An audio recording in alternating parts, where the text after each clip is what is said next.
Broadcasting from the city of brotherly love, Philadelphia to around the globe.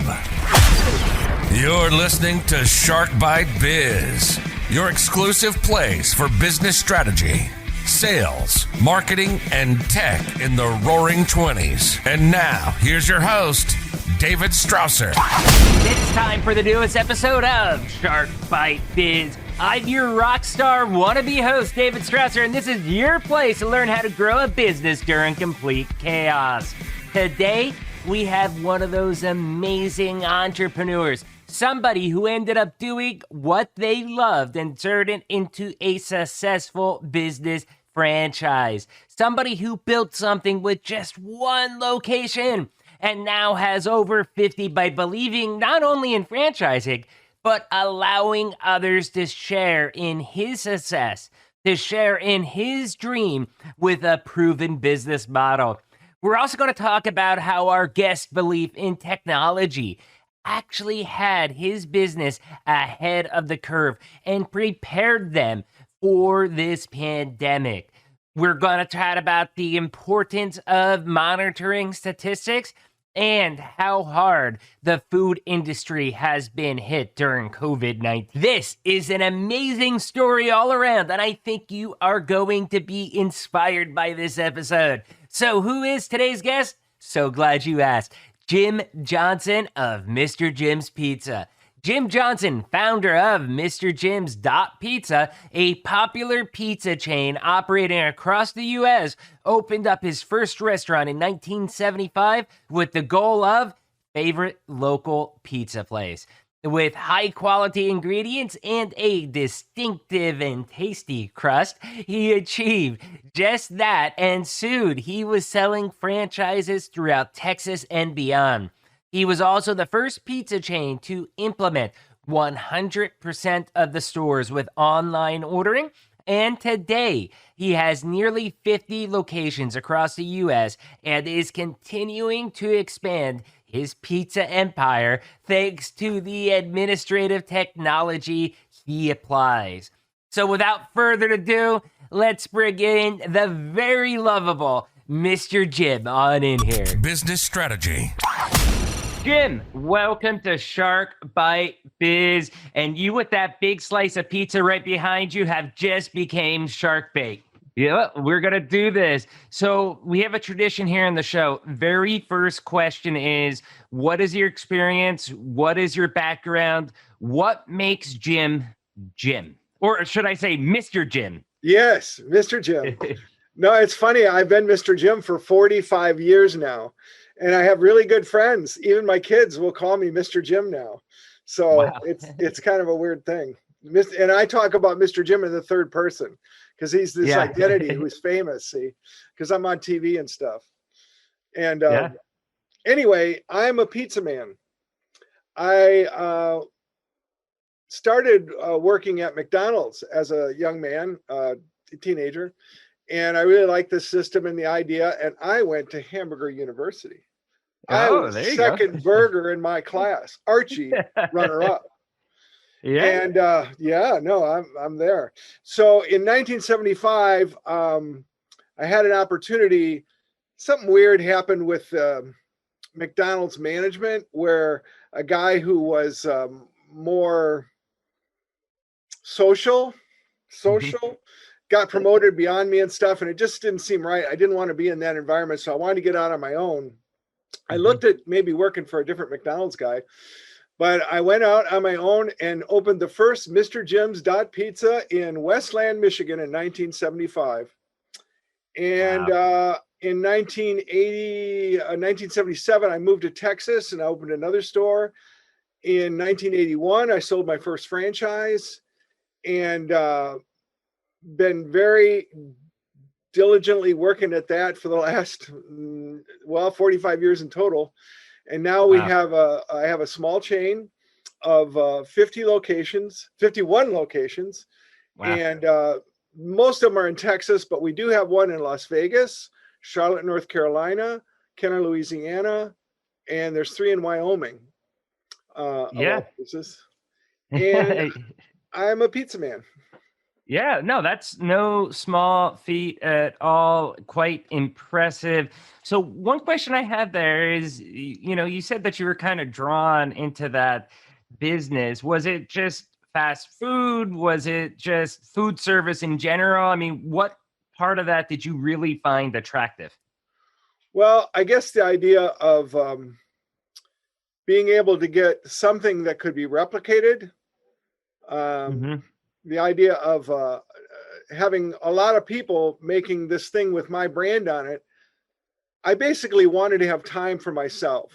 One of the very important things for me is being able to take time off work. So there were occasions where I took 6 months off work at a time. I haven't Wow. been doing that lately, but there have been occasions where I'd be totally out of the picture for 6 months at a time. And that was very important to me, and having enough wherewithal to do that. So the idea was I had to do something where others were inspired to make more money by Right. making me a little money. And that was the kind of the game plan. And food was just something I knew really well. I had a lot of experience You're at right. McDonald's. At the time, it was 8 years at McDonald's, which to me seemed like forever because I was only Oh 25. yeah. But so I just went that way and kept just working at the best way to get that done. So when you just said what was that phrase you just said about them making like a lot of money and you little or something like that? Yeah. You get the guy into a position Hmm. where the more he makes, you Hmm. make more. So he's inspired because he wants to get as much money as he can. And then I'm in there and I help him, and he's happy for the help. He's very well, I make sure that I'm very well in exchange with him so that, Hmm. he doesn't mind this little bit that he's got to send me, and that it's well worth it to him. And And that's how the franchise then and then starts that's blooming how for you. franchise, yeah. So with that, I mean, the franchising is that basically how it's formulated then, because they're basically buying a template of a business, I guess you could say, to where, hey, this is a proven road to success. We have food recipe things that people like, and this is where it's kind of like a partnership, I guess you can say. Yeah, that's the idea. It's a franchise, and Hmm. I like I said, I sold the first one in '81. Yeah, great stuff. So I don't know if you know this, but we are in a pandemic right now. Have you heard that? Yeah, someone wrote me a letter the other day saying that. Yeah, yeah. So the food industry is something that's been very hard hit because of the current conditions. How has your personal restaurants and the franchise restaurants been able to adopt to what's going on right now? Well, we were in the very fortunate position of being carry out and delivery for the most part. We only Hmm. have a few restaurants that even have any seating. So Oh, that was wow. my whole goal. Now, part of that was because the ideal mrjims.pizza location is small with low overhead so that you can Hmm. put a lot of money into promotion and get a lot of people in the door. So we don't have a lot of frills and extras. So that was part of the whole design plan from the very beginning. But the biggest difference was in 2006. I thought that it might be a good idea if we had online ordering. I mean, after all, it's going to probably do okay.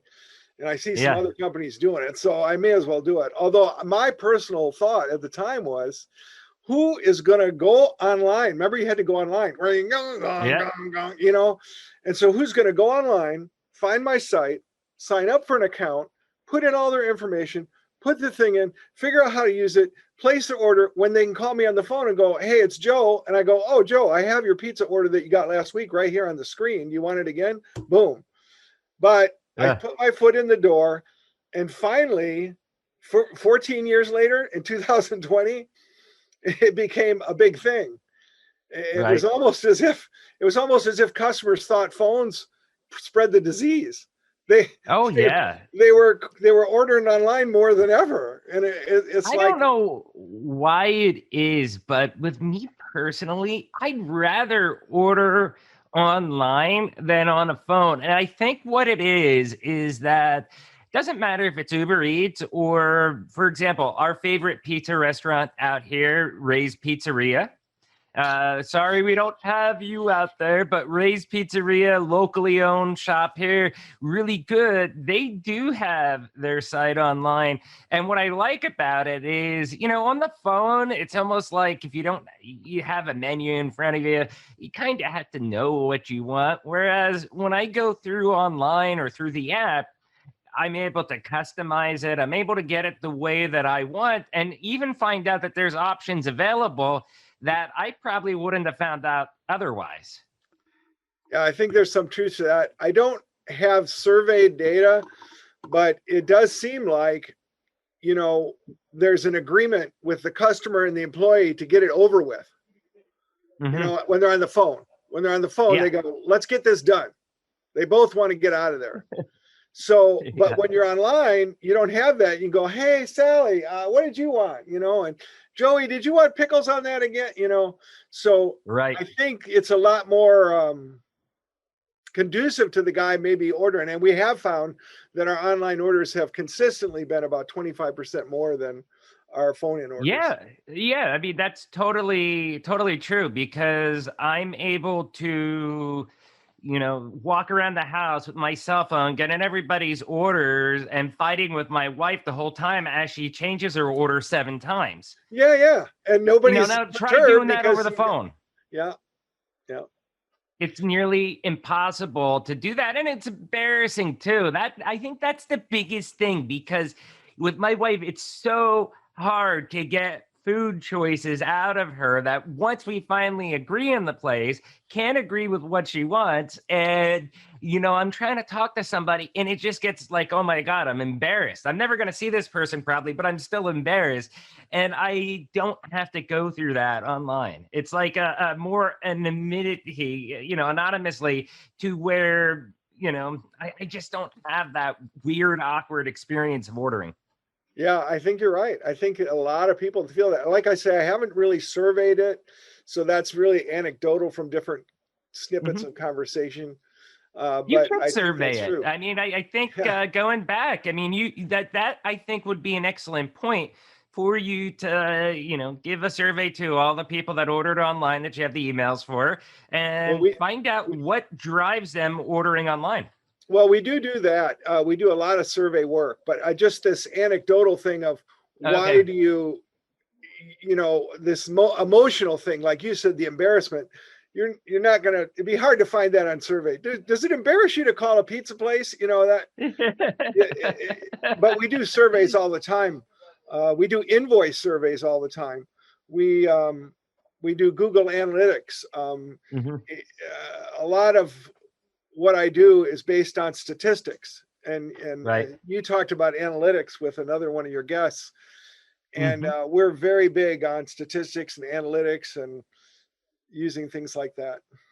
Oh, yeah, that's great. And it definitely sounds like you were ahead of the curve as far as the digital ordering goes and all that stuff, because digital ordering for food existed way before this pandemic, but it just wasn't one of the primary methods to order the food with. It was, probably a very small percentage, like you were saying. Now, since the pandemic's hit, just like across the spectrum, it's kind of got shoved off a cliff and now it's there in everybody's face and it's a necessity nowadays. Yeah, I can remember one of my franchisees way back. We were the first chain to have 100% of the stores all doing online sales. In fact, Pizza Hut to this day does not have every store in online. You can't get your pizza from Pizza Hut at every store online. In any case, we had it in 2006. And I can remember a franchisee telling me, well, why are we spending all this time and energy on 3% of our sales? Mhm. And that's just not true anymore. Right. It's probably a much larger portion today. So, besides the online ordering and stuff like that, how have you had to continue to expand the offerings and just do things a little bit differently because of this pandemic? Well, some of the changes were just because of safety issues for customers, masks and Right. gloves, sanitizing. We had to sanitize everything again. There's a Well, sign that let's just says, yeah, I want to dig into that point right there. How much of an additional cost is that? Mask, gloves, sanitizing. Is it burdensome to your business? no. Yeah, there is some cost, but we're Mhm. doing so much better now that it's incidental, I guess, because Right. all it is gloves, mask, and bleach for the most part. So bleach is fairly cheap. Gloves and masks, there were times when they weren't available like we'd like, but as far as the Hmm. cost of it wasn't so bad. The extra labor is a factor too, because we spend a lot more money on labor cleaning too. But again, we had uplifted sales, so uh, it was a welcome. We were very willing to do whatever we had Right. to do to make people feel safe, because you not wearing a mask in a restaurant for some people Right. is like you're trying to kill them. Because COVID, Oh, yeah. maybe not so much now, but certainly months ago, that was a death sentence. It was. Oh, yeah. And it's funny. I had a complaint from a customer at one store, and he said, "Well, you're requiring masks. I'm not going to go there." And at the same store, another customer said, "I saw a guy in the back, and he pulled his mask down for a minute. I'm never going to your store." It's like, well, Yeah, anyway. But that's the a point hard is, you can't risk that. situation. A very tough situation with all of that. And earlier on we've had like lawyers on the show talking about this stuff, and really the consensus, whatever everybody that I've dealt with throughout the time of this podcast is that you just do your best, like go out there, give it your hardest shot. And if you do that, most customers are going to be accepting of what you do, and show them that you're doing the best practices. But I think most people are reasonable as far as they know there's going to be a time that the face mask slipped down and then the employee's got to put it back up, or whatever it may be. I mean, I don't know. I think most people are reasonable. I think it's probably, like the 80-20 rule, maybe just 20% of the people that are wacky either way, but the other 80% are pretty reasonable, I assume. Yeah, yeah. And we've also had to go to contactless delivery and Right. curbside delivery, where the customer can stay outside. We bring out their food to them. Those are added expenses and difficulties. We had to get phones for each store so they could dial in directly right to the store, so we'd know they were calling from outside. What Um, about what about third party delivery apps? I'm talking DoorDash, Grubhub, Uber Eats. Have you oh, been accepting of them? well, yes and no. It's an interesting thing. Uh, when they first, let's say 3 years ago, I was looking at them as competitors. Like Hmm. I want to control that customer experience. I want to make sure that we have our valuable final product is a pizza or other food item made just like Mr. Jim makes, served Hmm. or delivered in a manner that causes the customer to demand more. Right. So I didn't want to release that last bit to some other person who isn't working for me, because would Hmm. they demand more? Well, the world is shifting. Yeah. And so we started it on kind of like a little bit of a test basis. And really, for the last year, I've been, we own a proprietary point of sale system where Hmm. all the orders for the customer's place and that my employees place are all into the same order entry system Hmm. online. It's basically an online system. Right. Well, for the last year or so, we've been trying to integrate with this other company that's integrated with all the third party guys, all, like 6 or 8 of them. Wow. So this 6 or 8 companies will blend into my system, because I think the future is going to be robotics. And Yeah. I think once robotics, whether it's by drone or auto driving cars, Hmm. I think that's going to be the future of delivery. And once you eliminate the human element, the world will change. And I don't think my franchisees can go out and buy a $200,000 vehicle Right. but they could rent one from the company that has hundreds of them, or Oh however yeah, it's going to work. definitely. So you brought up an interesting topic there with robotics. I want to talk more about that Uber Eats and stuff like that, but I want to touch on this robotics first. Pizza making. I mean, it is a skill. Never. I think that there's robotic pizza makers out there. I think it's Japan or someplace I've seen it. I've Uh, seen it too. I mean, I don't know. I think with something like pizza, I like the human touch because for me, the perfect pizza is imperfection. I like when it's a little weird, or if I buy a sandwich, I don't want a clean cut sandwich. I want a sloppy sandwich that sauce is leaking all over the place, stuff like that. I mean, what do you feel about robotics in your industry? No, I have seen those things, and yes, if you bought them, you can save money on labor. But I Mhm. do think it's very important to have the human element. There's a quality about a spirit, a being. There's a life energy. Uh, Even all living things have it, and that affects the transaction. That affects the environment. That affects what's going on. The only reason I say robotics in delivery is because it's getting close to existing. Uh, Mhm.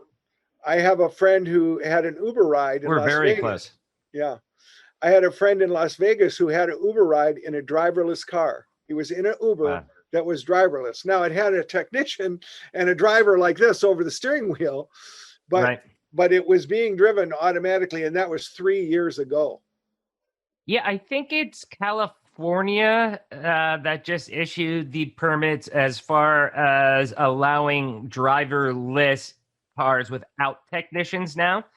So the technology is literally right around the corner. We might be 2 to 3 years away because I think that they've done their test as far as having them with technicians there, and I think they're about to start the testing phase that will be without drivers in the vehicle and monitoring it. So it'll be really interesting to see how this all turns out. Now, what about having, I guess this won't be robotics, but kiosks for ordering in your stores and stuff like that? What's your viewpoint on that? I think that's a good idea. Again, though, once they're in the building, I would rather have the human interaction. I've Hmm. seen kiosks at McDonald's and things, and it can Right. speed up that kind of fast service. But I think once the customer's in the building, you do want to have a little human interaction. No, this one's better than that one. I like mine with green peppers. Oh yeah, this is Right. my favorite. That kind of thing. I don't. I know that I've had franchisees request that we have kiosk Hmm. ordering, but by the time the guy's at the counter and we're able to interact with him, I prefer that right now. But we definitely have the idea that we could do that. We can make a website, a tablet that goes to our website, and they could Hmm. just place a web order within the building. But That's pretty um, cool. yeah, but I'm avoiding that for now. Let's say that. Um, Okay, well, I mean that's good because I think you're adding in the personal touch. You know, you're trying to build relationships with your customers, that and if causes the they're only customer to demand interacting, more. right, if they're only interacting with kiosks, that's pretty tough to do. So back with the Uber Eats and stuff like that, with the delivery services, I mean, one thing I've noticed out here is that a lot of businesses didn't like it because they do lose some of that quality control that you were talking about. And I think it drives a lot of them nuts. But there's places like I think Grubhub was doing this where they were just signing businesses up themselves and then just delivering the food. Have you ever had anything weird like that happen to you guys? Any issues with it? Well, at first, like I said, I didn't want to give up that control of the customer Hmm. experience. The whole experience, he has to demand more. So any Right. aspect of the experience, I need to control. So it was very reluctantly that I released that delivery portion of it. But we find that the Uber Eats and DoorDash and whatever else is out there, Yeah. customers are not my customers. Hmm. They wouldn't have come to me. They don't know me. Right. They're looking down a list. Oh, pizza. They're not mrjims.pizza customers who go to my website and get better deals usually. and save Yeah. money and get, different things. So my customers go to mrjims.pizza, but yet there is a world out there, and I think they're younger than myself, that want to go to a barbecue, pizza, chicken, they want to see it Right. all listed, and then they can pick the one they want. And that is a client that I would like to get their business, but they're not really my customer. They're not the guy who's going to maybe even come back. So that's exactly why I wanted to dig into this topic a little bit, because what you're saying there is ultra important. And I think a lot of people have that disconnect of thinking like how you were originally thinking, but then you came up with the rationale that, hey, you know what? They're actually not mine. They're on Uber Eats or whatever it is. And this is the only way I'm ever going to have a chance of ever getting those people, because they're ordering from the app. And you have a lot of credit cards right now, even. I have an American Express Platinum card. They give you like $20-$30 a month on Uber that you can use for Uber drives or Uber Eats. The Chase Platinum card, same thing with, I think it's DoorDash. Now, that's one of the things they're using to get people in and spending. But you can, if they go direct to you, they will get it cheaper. Because what I found is most times Uber or whoever, they're going to tack on $1, $2, $3 to the menu price item, plus delivery charges, plus tip, all that stuff. Yeah. And we find that to be true. And further, I check the actual phone numbers of the person using it or their name, and I look in my database, and they're not there. Wow. And we always make really sure to go, okay, now next time go to my website and call me directly. Don't go to those guys. Why don't you, if you're doing that with Uber Eats, why don't you just give them, on a new customer that never went to you directly, attach their pizza box, hey, here's a free pizza coupon or whatever, just to get that person to come back to you directly compared to the Uber app. You're hired. You're a genius. Yeah. That's exactly what we do. That says perfect. 2 time points online. So you can get 2 times reward points online if you go to mrjims.pizza. You're not getting any points over there at Uber. And here's some coupons that you must use on my website to get the deal. So yeah, we do that. But even with that incentive, it's a group of people that like that aspect of the Uber app or whatever. You know what? So the next topic I want to talk to you about is the importance. I think we talk about this. It's funny that we're off on this. It's cool. Oh yeah, that's what I said. The unstructured, structured conversation and this stuff. Your experience, what you're telling people, is valuable information that's going to be able to help out a lot of the restaurateurs out there that are trying to figure a lot of this stuff out on their own. Well, here's a big change we had to make. I'm just going to touch on it because it has directly to do with this. With the COVID, we quit taking cash from customers at the door. Oh. And we said, you got to buy credit cards. So all of a sudden, it was already a high percentage of credit card business. But all of a sudden, it was really high. So we sent out these drivers.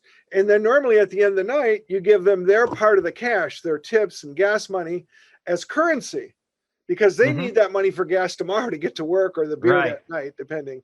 Hopefully they drink the beer after. Did I say that? Yeah. Oh my God. Anyway. Yeah, you did say that. Oh no, please, can we edit that out? I'll make a note of it, and hopefully my editor gets it. Anyway, so at the end of the night, there's no cash to give them. Right. Because we've given out change. And so we had to develop a way to pay the drivers directly with non-cash, like Venmo or Zelle or whatever. And that was quite a big programming change that I had to implement. So I had to go into the code, and I'm into the SQL, the structured query language, writing code, and into the JavaScript, writing code, so that we could go, no, that's not cash, because our accounting system, the daily closeout report, was treating that money you gave the driver as cash. Right. So it was taking it away from the cash you had in the drawer. Yeah. We had to change that. And so my skill as a computer programmer came into play. That's awesome. You're definitely a do it all. And Do too much, maybe. yeah. So with that though, I mean that's really cool innovation. That's really neat digital transformation as far as being able to figure out a way using tech to get them the money to fix the short-term Because gap there with cash flow. it had to be in their account that day. It had to flow because they need that money. And that's traditional in tipped industry. You need that tip. That's the way you live. How did the drivers like that being paid through Venmo and stuff? Was it a positive to them? No, there's some that didn't like it. Some that even don't have bank accounts. So there was an adjustment. So we have it whether it's an option. It's up to the driver whether he gets that money, or maybe the owner in a situation where there's a lot of credit cards. Maybe he tells the drivers when he hires them, "Hey, we just don't pay out cash." Okay. Okay. Interesting. But So some drivers like it, some drivers don't. okay. So we were just talking about like the statistics, analytics, and stuff like that. With a business owner such as yourself, then what would you say is the importance of monitoring statistics on your business? As I've told you before, I've studied the Hubbard management system, and one Yeah. of the key administrative tools you use is statistics. So I am crazy about statistics. No, not really, but I use a lot. So we track 12 statistics on the 50 stores weekly. So that's 600 graphs a week that we can look at or pull up. Then there's 10 or 12 stats that we track weekly that I also keep track of. And that's how, while we were doing this, you would think our graph should go boom because of COVID, and then, be just gradually Right. going up because COVID isn't getting worse. If anything, it's getting a little better. People are more tolerant of it. There's a little less outbreak right now. So if anything, people are a little more tolerant, but my graph is like this. Yeah. Wait, my hand's disappearing. Yeah.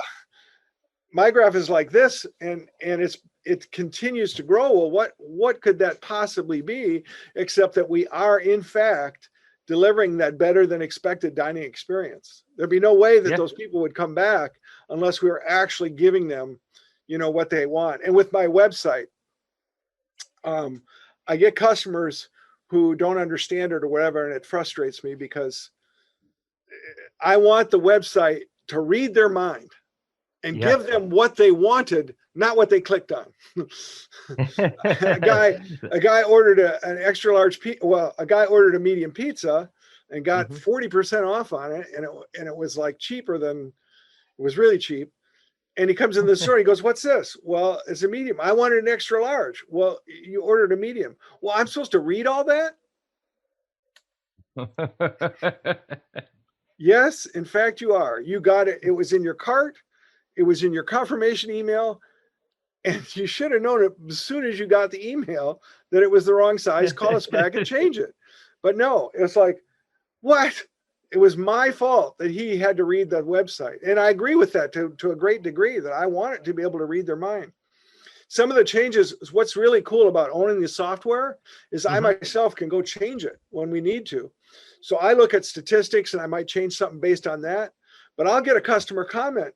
I had one where, now this is since 2006, when you order you put a saved order in your cart. Are we okay on this, taking a little bit of time here? Oh yeah. Go ahead. You're perfect. Okay. You put a saved order in your cart and it says large, pepperoni extra, mushroom extra. That's the toppings you ordered. So the guy gets his pizza and he goes, "Where's my extra pepperoni?" Well, what? And he brings into the franchisee the screenshot where it said pepperoni extra, but nowhere in the order does it say that, because that word was not the correct word 14 years ago or whenever the guy decided to type that word in there. So that moment I went into the website and changed it to added, so that no other person would have that same confusion, Right. And then we found it in another area where it said extra when it should have said added. And it's stuff like that you can be facile with, that you can immediately change, that really helps you navigate, and owning the software really helps us to do that. I had a customer say, again, this has been 14 years this way. I went to buy the pizza and I couldn't order for now. It said, schedule your order. Well, I go and I look at the screen, and sure enough, a big button on the screen says, schedule your order. I meant for them, if they do want to schedule it at a later time, go ahead and do it here. But it said, schedule your order, and you go to schedule your order and you can't get it right away because we want to give you an hour before we let you schedule in case you're ordering 20. So I went in that moment and changed it, schedule your order for later. And no other comment came in.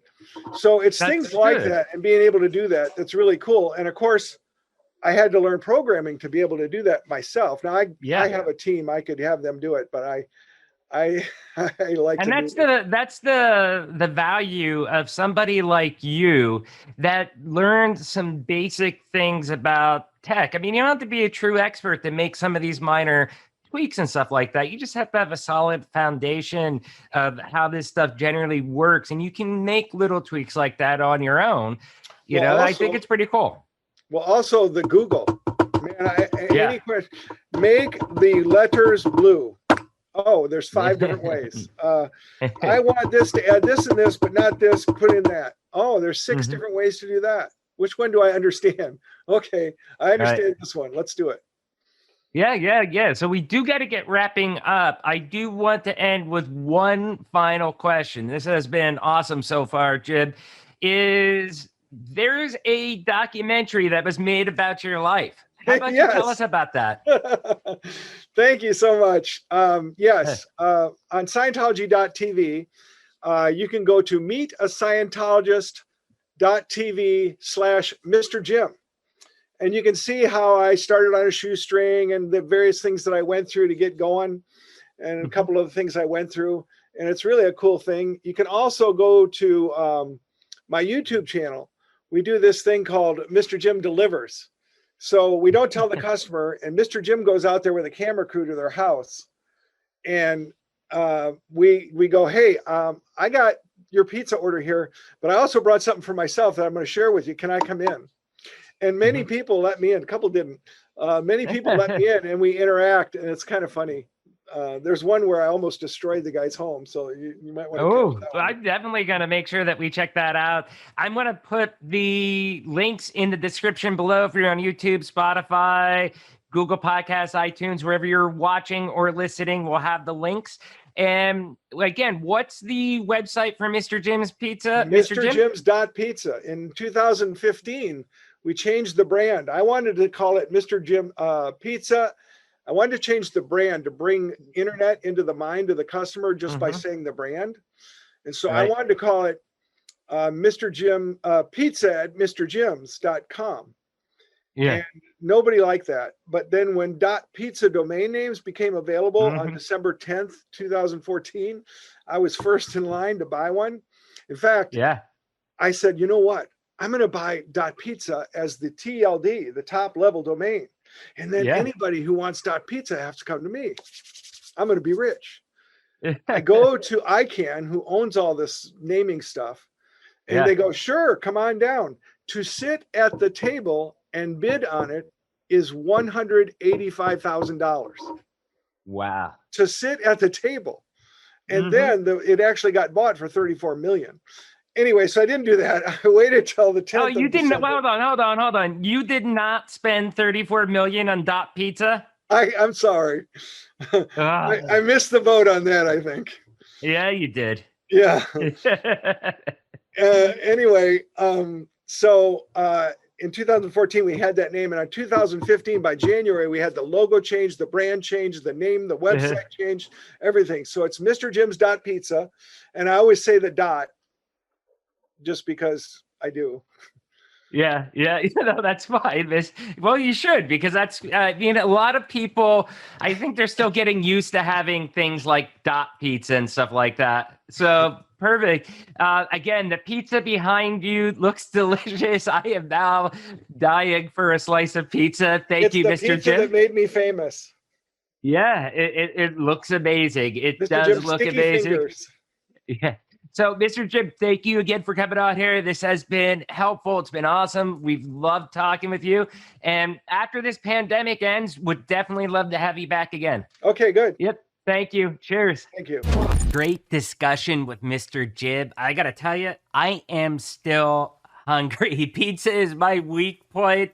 And looking at those images, oh man, they look so good. First off, if you love this interview with Mr. Jim, if you found this inspiring, do us a favor, smash that like button, smash that subscribe button. As I say every episode, we're trying to build the community, like-minded folk that want to grow their businesses, that want to grow professionally, that want to grow personally. Shark Bite Biz is the place to do that. Smash that like and subscribe buttons. And if you really want to help, let's get Mr. Jim's Pizza, Shark Bite Biz trending on social media. Share this episode out to your network on LinkedIn, Facebook, Twitter. Some solid information right here in this episode. Now let's get back to Mr. Jim, okay? To me, what stands out most is how he was ready for this pandemic. He really embraced technology early on, and it allowed them to excel during this pandemic. Yeah, it was kind of coincidental. Nobody predicted we were going to have a pandemic, but he had the foresight to embrace this, to spend the money on the development, get this online ordering implemented for his company. And it's kind of funny and ironic how barely anybody used the online ordering system pre-COVID. Now it's something that actually allowed them to be ahead of the game against their big chain competition and really accelerate their growth during the pandemic. The other tidbit I wanted to stress was Mr. Jim stressing the importance of monitoring statistics and KPIs. Prior to doing this, he had no idea of what valid data to really use to make some critical business decisions and strategies. Having that raw data that can be converted into useful information is as easy as ever these days. I've said it before and I'll say it again right now. You can have enterprise level technology at a small to mid-sized market price and complexity. It's out there. Talk to me, talk to all the other people out there, that can help you embrace this. You should not be managing your business on QuickBooks and Excel sheets, okay? Lastly, I just want to point out again, make sure you check out the documentary made about Mr. Jim's life. I'll have the link down in the description below. Check it out. It's a really, really good story. I think you will all love it. And make sure you support his business, his employees at mrjims.pizza. Also, don't forget my debut article, full-blown article with Forbes, should be out by now. So check the article out. You'll find it in all of our social media for both David Strausser and Shark Bite Biz. And this was a really fun video with some great conversation. What did you all think about it? I guess today's discussion question is going to be, where do you balance a technological curve, okay? Meaning, where do you decide to be behind the curve, with the curve, in front of the curve, with rolling out tech for your business, just like Mr. Jim did with the online ordering? Leave your comment below on YouTube. Let's get that discussion rolling. And if you want to be a guest on this show, you got a great business story to tell, make sure you shoot us out an email, david@sharkbitebiz.com. Once again, you all know this by now. I'm David Strausser. This is Shark Bite Biz, and we'll see you all next episode. Cheers.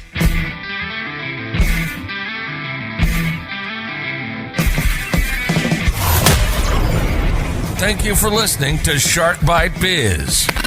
We hope you got some insightful info from this podcast. Be sure to subscribe to us through your favorite podcast app and visit us on the web at www.sharkbitebiz.com. How has business changed for you in the 20s? Email us at podcast@sharkbitebiz.com so you can join us and share your story.